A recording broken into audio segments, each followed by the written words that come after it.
I never miss a Charlie Kirk event because I love Charlie Kirk, and I know Charlie Kirk very well.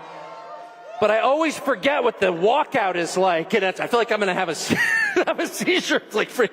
Anyway, thank you so much for having me. This is more people in one place than I've seen since the last Charlie Kirk event I was at, so it's hilarious.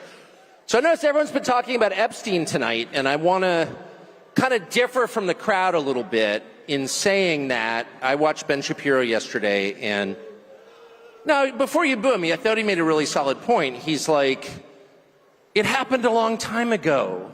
Who cares? And by the way, we should trust the government and whatever the bureaucrats tell us. And by the way, it's wrong to ask a lot of unauthorized questions. So I just want to go on the record to say I think that's absurd. And it's exactly the kind of thinking that I personally voted against in the last election.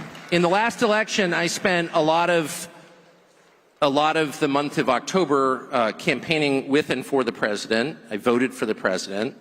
I never vote for anybody generally. I know they're always telling you, you must vote or you can't have an opinion. Oh, shut up. I don't like to vote, but I did vote this time. And I don't like to vote because I don't believe in any of them. And this time I really felt like I know Trump well. I love Trump personally. And what we were looking at was just so awful and totalitarian and stupid. And it wasn't even the arguments that I disagreed with from the Kamala Harris. It's weird even to say her name now. Who was that exactly? It was like a bad dream. But it wasn't even so much the arguments I disagreed with, though I definitely disagreed with the arguments. It was the style of argument that drove me completely bonkers, summarized most crisply by "shut up, racist." Whatever you said, it was "shut up, racist." And it's like, but wait, first of all, I'm not a racist, but that's not even the point. The point is, I just told you what I think. I just asked you an entirely legitimate question, mostly, what the hell are you doing? And rather than answer it, you didn't pay me the respect that you would a human being. You treated me like a slave or an animal by telling me to stop barking. Shut up, racist. And I won't put up with that because I'm not a slave or an animal. I'm an American citizen, an adult man who pays his taxes. So, I ask people questions for a living, and very often I get answers that I don't care for, that I disagree with, that I think are stupid. But at least they're answers. At least the person responding is treating me like a human being with a soul created in the image of the Creator. He's paying me the respect that every human being is due. When you ask a direct question to someone in charge, you are due. That person is morally bound to give you an answer. He's not bound to agree with you, but he's bound to stop and answer your question. And the left never did that. They would dismiss you out of hand. You are not worth listening to. Be quiet. And that's, of course, where the impulse to censorship comes from. It comes from the belief that you don't deserve to speak because you're not fully human. They own you. And that's what I voted against above all. I voted against a million different things that I hated about the last administration. Their insane desire to start pointless wars around the world. Their total unwillingness to protect this country domestically, to protect the people who live here, to protect the territorial integrity of the country, bringing in tens of millions of people illegally, giving them free stuff the second they get here, making a mockery of citizenship. I hated all of that. I hated all of that. But the thing I hated most was their total unwillingness to answer any question about why they were doing what they were doing, because it was just too insulting. And every single time I would just feel like raising the middle finger and screaming obscenities, which is not an adult response, I'll concede, but that's how I felt. And I think that's really at the heart of why the Epstein thing is so distressing. I mean, the guy was some weird sex freak who was abusing girls. We knew that. But the fact that the U.S. government, the one that I voted for, refused to take my question seriously and instead said, case closed, shut up, conspiracy theorist, was too much for me. And I don't think the rest of us should be satisfied with that. And by the way, let me just say really quickly, because I was so mad about it that I think I found out part of what's going on. I think we are going to find out more. And I think the truth, for whatever it's worth, in case you're interested, is that the DOJ didn't release lots of incriminating sex videos with Epstein and his billionaire pals because they don't have them. They don't have them because when the original search warrant was served 2007, I think, possibly 2006, I think 7, it was basically designed to protect Epstein. The search warrant was written in such a way to make sure that the feds never got their hands on the actually incriminating evidence. It's another way of saying the cover-up has been going on since 2007, almost 20 years. And so the real question is not, was Jeffrey Epstein a weirdo who was abusing girls? Yes, we can answer that. The real question is, why was he doing this, on whose behalf, and where did the money come from? And those are the questions that need to be answered. And I think it's entirely fair to ask them. And it's not adequate to say anyone who asked them is somehow desecrating the memory of little girls who died in Texas. I'm not going to put up with that answer. I don't care who gives that answer. That is not acceptable. And I think the real answer is Jeffrey Epstein was working on behalf of intel services, probably not American. And we have every right to ask, on whose behalf was he working? How does a guy go from being a math teacher at the Dalton School in the late 70s with no college degree to having multiple airplanes, a private island, and the largest residential house in Manhattan? Where did all the money come from? And no one has ever gotten to the bottom of that because no one has ever tried. And moreover, it's extremely obvious to anyone who watches that this guy had direct connections to a foreign government. Now, no one's allowed to say that that foreign government is Israel because we have been somehow cowed into thinking that that's naughty. There is nothing wrong with saying that. There is nothing hateful about saying that. There's nothing anti-Semitic about saying that. There's nothing even anti-Israel about saying that. I've spent my entire life pretty much in Washington, where I knew and loved a number of people, including one very close person who worked at CIA. That has never prohibited me from saying, I think the CIA has done some horrible things, murdered a bunch of people, participated in the murder of a sitting U.S. president. It's got a whole trail of crimes. That doesn't make me a disloyal American. It doesn't make me anti-American in any sense. I was born here. My family's been here for hundreds of years. I love this country. That's why I live here. So criticizing the behavior of a government agency does not make you a hater. It makes you a free person. It makes you a citizen. You're allowed to do that because you're not a slave. You're a citizen. And you have a right to expect that your government will not act against your interests, and you have a right to demand that foreign governments not be allowed to act against your interest. That's not creepy. It shouldn't be forbidden. And yet all of us have trained ourselves to believe that you can't say that somehow, that that's like too naughty and forbidden. And the effect of making that off limits has been to create a lot of resentment, and I'll say it, hate online, where people feel like they can't just say, like, what the hell is this? You have the former Israeli prime minister living in your house. You have had all this contact with the foreign government. Were you working on behalf of Mossad? Were you running a blackmail operation on behalf of a foreign government? By the way, every single person in Washington, D.C. thinks that. I've never met anyone who doesn't think that. I don't know any of them that hate Israel, but no one feels they can say that. Why? And I think the longer that we play along with it, the more subterranean and creepy and hateful the conversation actually becomes. So I think it's better just to say it right out loud. Did this happen? And of course that question has been asked to the government of Israel, and their answer is, we're not going to tell you. And I think our answer should be, no. As long as we're sending you money, if you were committing crimes on our soil, we have an absolute right to know, did you do this or not? And yet everybody has been so brainwashed into thinking that's somehow an expression of hate or bigotry, when it's not. It's a baseline question that every U.S. citizen has a right to an answer on. What the hell was this? And by the way, if it turns out that it was nothing at all, that somehow Jeffrey Epstein really did earn $165 million giving tax advice to somebody, which is, for the record, a lot more than most people pay their accountants, and that none of this was actually a foreign intel operation, and that there was no blackmail involved, that actually Bill Gates was just hanging on the island because the weather was especially good, No one was videotaped doing anything immoral or illegal, and then that was used against them to get them to obey. If all of that is false, then just tell me how it's false. But don't call me a lunatic. And when Fox News runs a piece, as they did yesterday by Hugh Hewitt, saying that anybody who's got even more questions about Epstein is some kind of nutcase with an unhappy personal life, who's spending too much time on Twitter in the fervid fever swamps of conspiracies, up yours, buddy.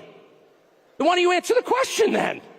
Don't let anybody insult you, anybody, and I mean anybody, ever get away with insulting you instead of answering a legitimate question. Okay? Ever. And by the way, you will hear certain people say, well, that means you hate the person. No, it doesn't. I've got a bunch of kids. I would never let them get away with that. If I caught one of my kids, smoking weed in the bathroom at my house, and I was like, are you smoking weed in the bathroom? Shut up, racist. You hate me. No, you're my child. I don't hate you. Answer the freaking question. Were you smoking weed in the bathroom or not? I'm not the criminal here. You seem to be. So I just think it's really important to get into that headspace. And even now, when people talk about this topic, I can promise you, since I spent all day on the phone yesterday on this topic with informed people, they're like whispering certain words. And I'm like, why are we whispering? Why should I be ashamed as an American about wanting to know what the hell that just was? Why should I be embarrassed? I'm not the bad guy here. Why should I be embarrassed to ask what's in this war for us? We got to go to war. Shut up. You're a bigot if you don't want it. First of all, I'm not a bigot. But second, that's kind of not the point. The point is, what's in it for us? Why is this a good idea? Shut up. And it's exactly the style of argument that I voted against, and I will never accept it. I don't care who does it. I will never accept that. Give me a legitimate answer, a reasonable answer, a sincere answer, a good faith answer. We may disagree. You may say, as a good friend of mine who's like totally deranged, but a good person, said to me yesterday, Iran is the biggest state sponsor of terrorism in the world. Reading the talking point that apparently everyone, a bumper sticker that is for sale somewhere, I guess.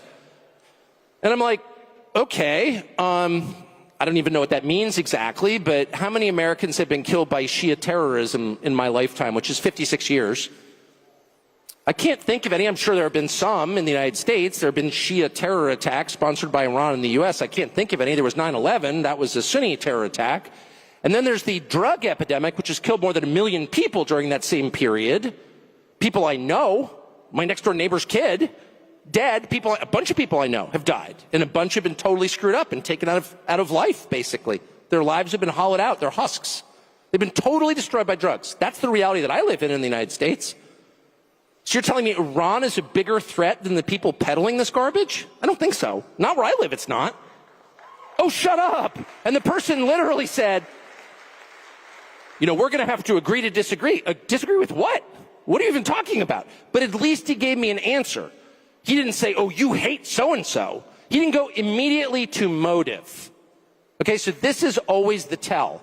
This is when you know you're dealing with someone who has zero interest in getting to the truth of the question and instead is trying to make you be quiet in order to roll over you and make you obey.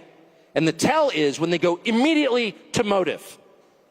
Well, you just hate some group, or you're taking money from some other group. And neither one happens to be true in my case, but I always feel like saying, well, okay, what if I am getting paid? Or what if I have some kind of creepy bigotry? Which I don't, because I think it's immoral. God created individuals. Each one knows the hairs on your head. Each person has a soul. No person is seen by God as a member of a group. Each person is seen by God as an individual. So I don't like that. And I really don't. I'm not just saying that. And I mean every individual on the planet, regardless of what he looks like or what he believes. That is true of every person. And I sincerely mean that. But even if I didn't, maybe I was some full wacko. And maybe I was taking tons of money from some bad country, one of the bad countries you're not allowed to talk about or like. Qatar! That's the most hilarious. Qatar is kind of controlling our conversation. Qatar. Evil Qatar. I am laughing. I've actually been to Qatar. It's awesome. Never taken $1 from the Qataris or the Qataris or whatever they're called. It's a great country. But whatever. But even if I was like on the payroll of Qatar, which I guess I can't now. But anyway, even if I was, it still wouldn't make the question any less relevant. Why is this a good idea? And their refusal to answer that question lets you know right away that you are not dealing with a person of good faith. You're dealing with a propagandist who is trying to control you. And I would say at exactly that point, that's when you say out loud, I know who you are. This is all fake. You can't even answer the question. You're trying to make me shut up because I'm a bigot, like the liberals did 7 months ago. And that's why we voted them out.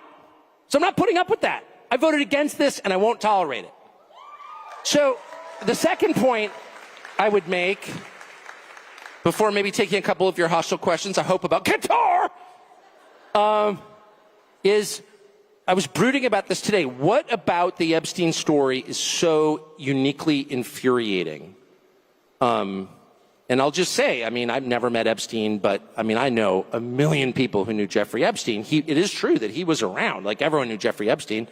I don't think I was cool enough to actually meet him, but like, he was just a guy who was kind of circulating around, like this rich guy who knew everybody. What is it? And everyone knew he was a creep, but then there are a lot of creeps in that world. Just telling you what you probably know already. What is it about Jeffrey Epstein that's so infuriating to people? So infuriating that it's actually causing seismic political problems, and I hope that they'll address it and it'll get better. I really do. But what is it? I'll tell you what it is. It's the frustration of normal people watching a certain class of people get away with everything every single time. That's what it is. And that drives me absolutely bonkers. By the way, it's one of the things that bothers me about immigration. You know, as someone who got arrested in Syracuse, New York as a kid because I had an expired driver's license and brought to a cell, the young people can't afford homes. Let me just put a very precise point on this. If you want a measure of how your economy is doing, I personally favor eliminating GDP as a measure. I don't even know what that is. It's clearly not relevant. They tell me Japan has a stagnant GDP. Have you been to Tokyo? It's the single most radicalizing experience you'll ever have because it's just so nice. You lost the war? Really? Can we lose a war and wind up like this? GDP. No. I don't know what even that is. The total economic activity. Oh, no. My measure is really simple. I got a bunch of kids. Can they afford houses with full-time jobs at like 27, 28? And the answer is no way. And the answer is that 35-year-olds with really good jobs can't afford a house unless they stretch and go deep into debt. And I just think that's a total disaster. That's a complete disaster. Why? 2 reasons. One, if people don't own things, they don't feel ownership of the country they're in. And the country gets super volatile because people feel like they've got nothing to lose. When you have a lawn, trust me, you're thinking long term. Second, it's really hard to have a family without a house. It is. It's like super fun to live in an apartment if, you know, there's like a bar downstairs, you're in a cool neighborhood. I'm in East Village. It's so cool. Try to have 3 kids. You're not going to have 3 kids there. You can't.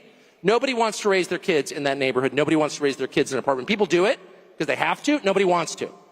People want a little house, not some McMansion, just a little normal house. That is the actual American dream. And that is what is totally unattainable for young people.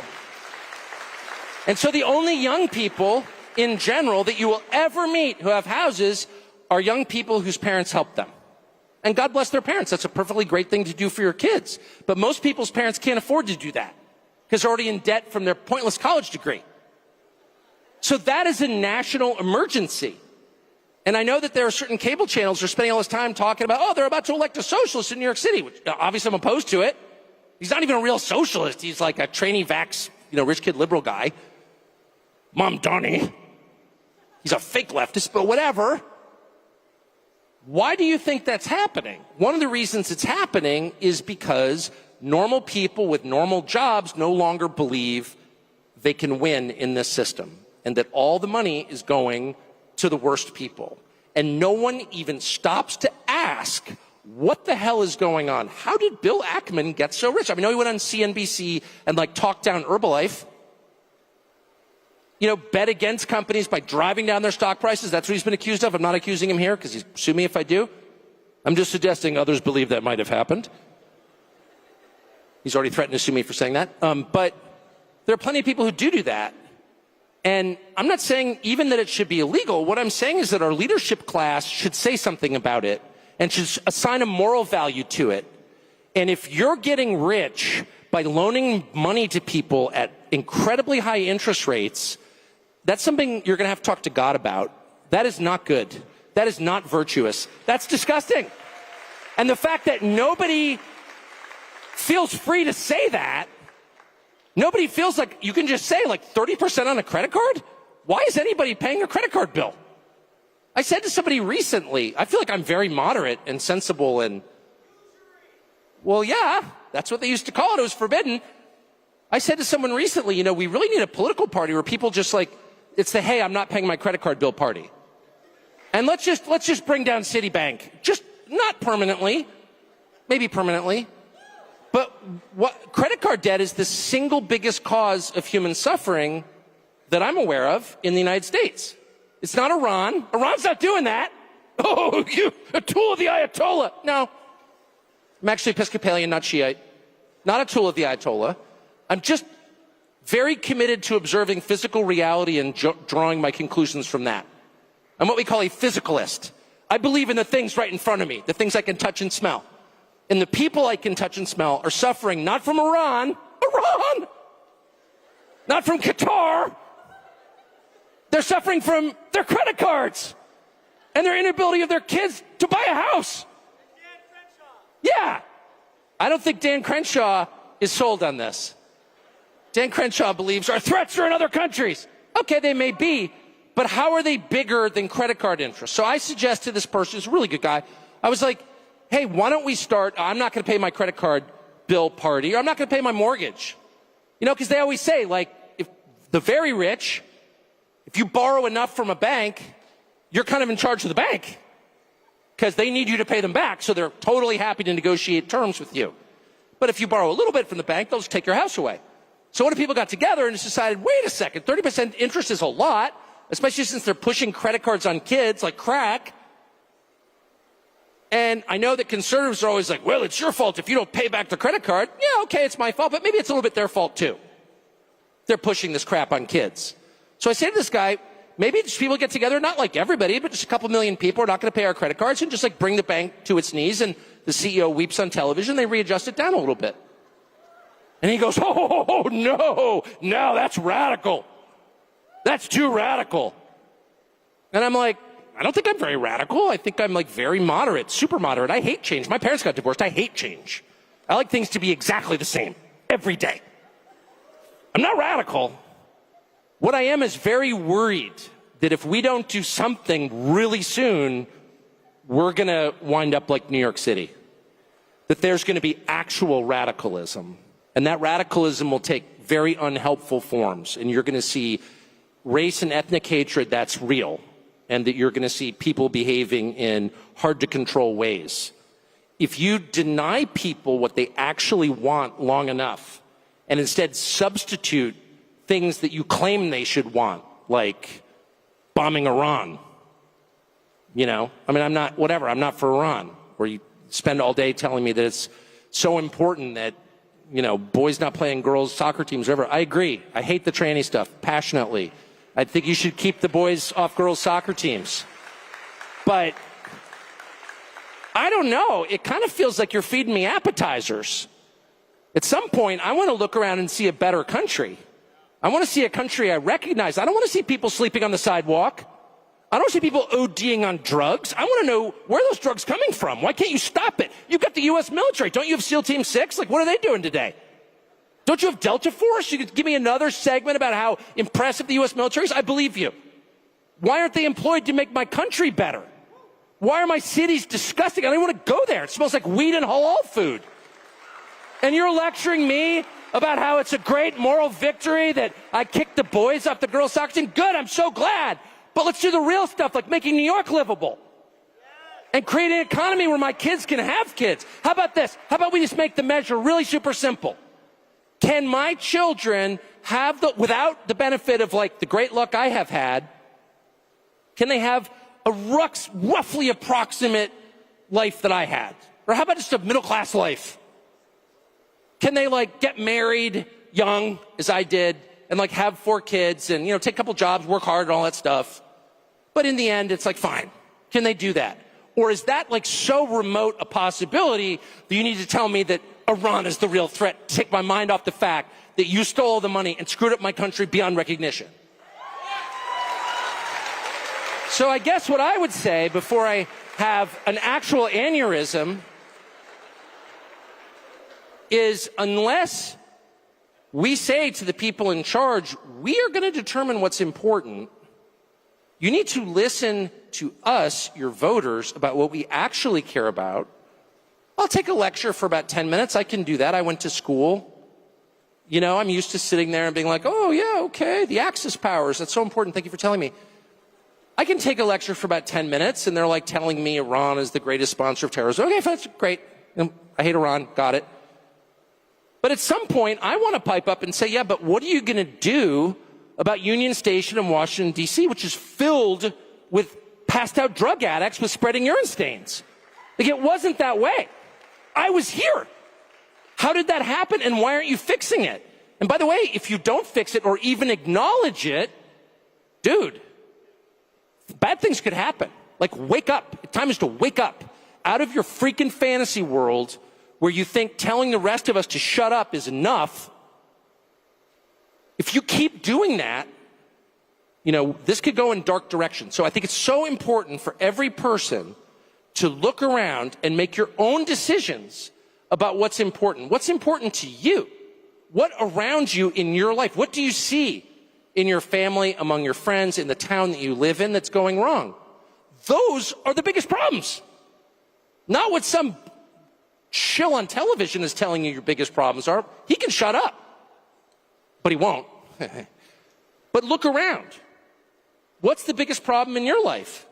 And if you're burdened by a car loan or some credit card payment you can never actually make, if you can't afford to make the full payment on your credit card 2 months in a row, that's a crisis, okay?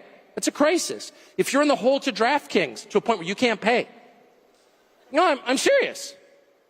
These are huge problems, and most of them are money related. And if they're not solved, you're not getting married, and you're not having children, and you're not going to have a happy, fulfilling life, period. And they tell you, oh, it's all about values. Yeah, okay, values. You can't afford a house? I don't care what your values are like. You're not having 4 kids in an apartment. So you need to be heard on that. And anyone who tells you, oh, shut up, racist, hoist the middle finger and tell them, keep talking to me that way, pal, and we'll punish you. Anyway, sorry, excuse me. Do we have any hostile questions about Qatar? Yes. Well, that's so nice. Tell your mom I love you or her. Okay, your mom does too. Any questions? Yes, sir. What do I think about amnesty for farm workers? I think it's the most grotesque thing I've ever heard. Are you joking? Amnesty for farm workers? We have like 60 million illegal aliens in the country. The country bears no resemblance to the country I grew up in, and it's not better, it's worse. Yell at Tucker. So I'm not going to sit for another lecture from anybody telling me we need to import more people to write code or pick grapes or any other task. Period. It hasn't worked. The country hasn't gotten richer. It hasn't become more unified. Those words should burn on the tongue of anyone who utters them. How dare you talk like that? Amnesty. How about deportation? What about that? I mean, look, and let me just say, people say all kinds of things. It doesn't mean it's happening. But I think it's worth being a little paranoid about it. I mean, I think everyone in this room is paranoid. It's important to make sure even the people you love are true to their word. Doesn't mean you hate them. Again, I don't take my kids at I love my kids more than anything. I don't automatically believe everything they tell me because I'm not a moron. Because I understand that people don't always say the truth. So, but anyway, yeah, any kind of amnesty is not only a bad idea, it's like outrageous. Anyway, sorry, I've been told to take the mics. I'm sorry, I know you guys have good provocative questions about Qatar, but I've been asked to talk to this guy. How you doing tonight, sir? I'm spun up, baby. First off, I'd like to thank you for coming to this event. I'm 20 years old. I've been watching you for the past 12 years of my whole life, every single night. I've always listened to you, so thank you for coming. We love to listen to your opinions, listen to you preach basically to everyone. My question is, in your opinion, we have individuals in this country that are full citizens that are also full citizens of other countries. In your opinion, how can somebody pledge allegiance to two countries at the same time, and is that something that we should be allowing? I mean, I think your question says it all. Obviously, that's absurd. I quote the New Testament, but I also refer to common sense when I say that no man can serve two masters. It's not possible.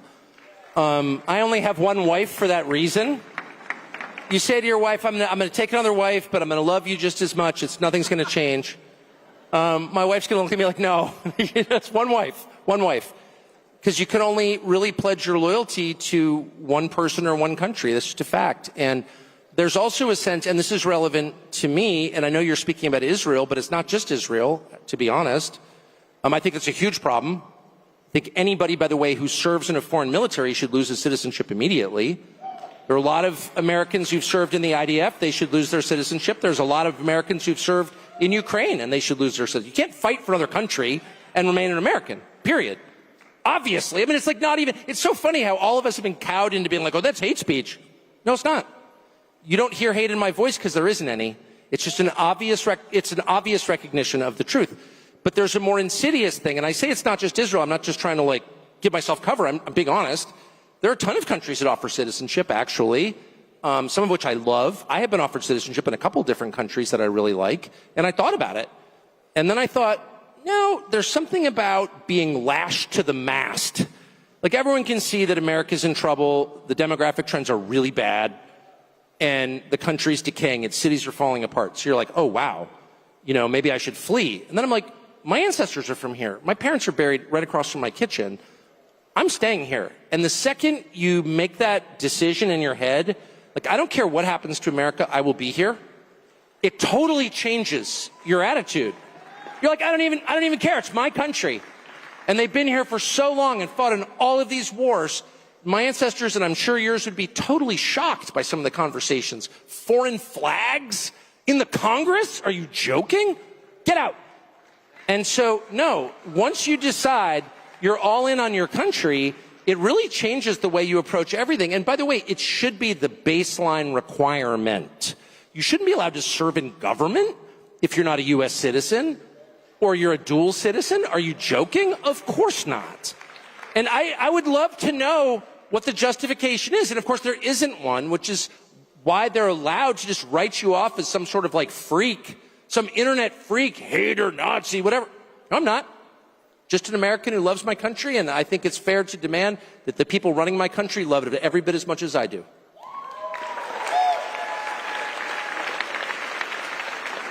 All righty, Tucker. Thank you for being here today. My question is mainly focused on national security. I have a question first, and then a proposal. I'll see how you go about that. Now you're freaking me out. You got a Rumble hat on. I love you already. All right. I'm going to stop and have an Alp, which is America's premier nicotine pouch. Go for it. All righty. So, I was born in Cuba. I came at the age of 2. So I can attest to the fact that the socialist experiment doesn't work at all. Yep. And that America is the best country in the world. Yep. So, I agree. You know, I'm a U.S. citizen, and I'm very proud of that, and that's why I stand for my country every day. But I have a question specifically about national security. All right, hit me with it, baby. Okay. No preamble. Just go right to it. You can't scare me. So, for example, I would say that the head of the snake for a lot of the spying that goes on in the United States is Cuba. For example, we've found evidence that Venezuela, Nicaragua, like all the issues with immigration are because of the socialism going on in Latin America. Yes. And Cuba's an outpost for human trafficking, drug trafficking. We have Chinese spy bases on the island. We had Russian missile testing under Biden. And then on top of that, Cuba doesn't even recognize Gitmo as American territory. So my question for you is, what should the United States stance be on Cuba and the liberation thereof? And my proposal is, if you're willing to do some sort of documentary on Cuba, and if I could help you out on that. Well, I always appreciate the offer of assistance. I would say we've had a Cuba embargo, so the revolution was 1959. So that was, well, 60, could that really be 66 years ago? That's crazy. And we've had an embargo for much of that time, and you just said yourself it hasn't worked. It hasn't liberated Cuba. The same regime is in charge, and it is still, working to undermine the interests of the United States. So what we're doing isn't working. I think that's a good place to start. So I know from living in D.C. that whenever someone tells you, like, it's not working, we need to double down on it, they're lying. So I think we need to reassess, are sanctions really the answer? And if so, tell me how that's worked. Second, I would say, I'm sure everything you say is true. I don't think that most Americans, and I know the U.S. government doesn't, spend a lot of time thinking about our own hemisphere because we're so focused on places like Iran, Iraq, Syria, Libya, Gaza, Israel, all great places. I'm not, attacking anybody, but I'm just saying those are thousands of miles in an ocean away, whereas Latin America is right there, and what happens there is a direct effect here in our migration patterns and in our drug importation. So, maybe we should focus on our own hemisphere. I think you made a powerful case for that, and I don't understand why the U.S. military is stationed in Japan, Korea. I mean, I know that you get a long answer, how we're spending $1 trillion to secure places that pose no imminent threat to us while ignoring our own continent, ignoring Mexico, which is the most hostile country in the world, the United States. Obviously, there's migrants coming through Mexico. How are they our ally? Canada, how are they our ally? Maybe we should spend some time reorienting here. So, anyway, that's my answer. I'm against socialism, obviously. That's why I'm worried about our economic system, because I think we're about to get socialism if we don't pull back from this. All right, we got one more question. One more question. Hey, Tucker, I'm a big fan. I would love to work for you. I did give my resume to Steve Bannon. It would be hilarious if you two fought over me. I'm just saying. That would be great. It'd be like a real bitchy cat fight. It'd be a hell of a story, yeah. My family has fought for this country. I voted MAGA 3 times. My generation, just like you said, is convinced they can't trust the institutions and the administration, even this administration after last Monday. America first means America first, not foreign governments, not rich pedophiles. I have a lot more about the history, but I'm going to get through it out of respect for everybody. Basically, my questions are this. How does anybody possibly expect us to have any trust in our government, pay taxes, accept draft orders if these elites are not held accountable, right? And how am I anti-Semitic? My great-grandfather killed Nazis, and I brag about it. My mother's doctor was a Holocaust survivor, and everyone calls Trump a Nazi. My family in Chicago and my family in Ireland, which are both liberal hellholes, right?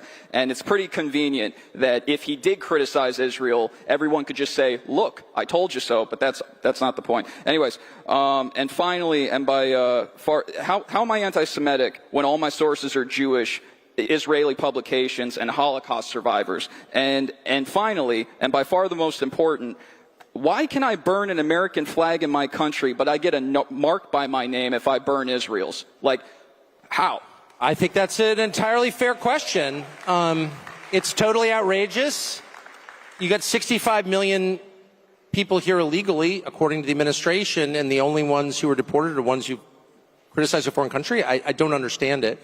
It's driving people insane, actually, and it's making people angry in a bad way. And I go on, X, and I see stuff. It's like, I don't even want that in my head. I don't want that. I don't want to marinate in that. I'm a happy person. I have a great life. I love this country. I love my dogs. I love my children. I love my wife. And you go online, and people are so mad. I mean, I've never seen anything like the rage online. And I get it. I get it. That's the worst part. I get it. People go crazy after a while if you totally ignore their concerns, if you call them names rather than answering their questions, I really think we need to agree, and this would include the Department of Justice, which is running around, it's got task forces attacking people. It's like, stop. What matters in this country is not what religion, ethnicity, race you are. It's whether or not you're a U.S. citizen. Citizenship has to be the thing that holds us together as a country. We're all Americans. And this continuation of identity politics is the most destructive thing we can do. We are all the same under the law. There is nobody, rich, poor, no matter what your religion, what your color, who's held to a different legal standard, period. That has to be the rule, or else this country will fall apart into warring tribes. My email is ryanscottcasey@gmail. If I could send you my cover letter, I really. Ryan Scott Casey, ladies and gentlemen, thank you. Thank you.